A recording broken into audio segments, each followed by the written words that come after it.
The needles are very acidic, and it creates a thick cover, so it kills everything underneath it. So the pines come in and they destroy all the other forestry plants around.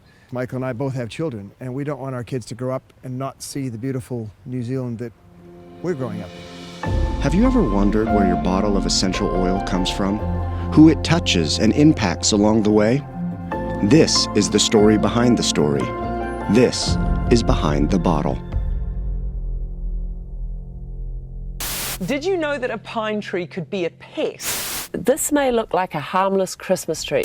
Around 7% of New Zealand is already infested. When we, as in settlers, came to New Zealand from the Americas, we brought pine trees. And they grew faster than we expected. They spread up to 15 kilometers by wind.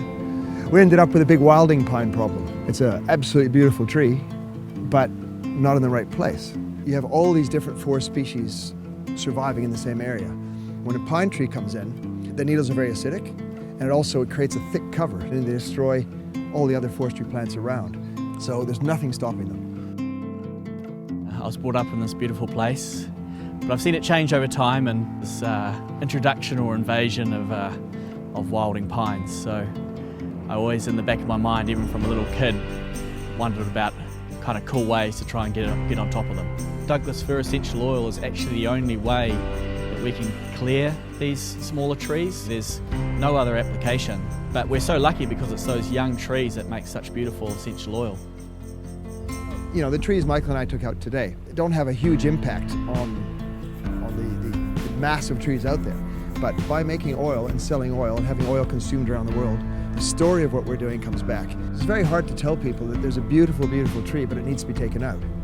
And in our case, Michael and I both have children, and we don't want our kids to grow up and not see the beautiful New Zealand that we're growing up in. So our quest is to take the tree that shouldn't be there and replace it with a native tree that should be there.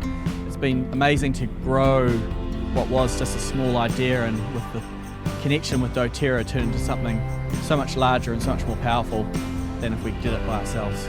We want to know that we've done our best to maintain and look after our environment.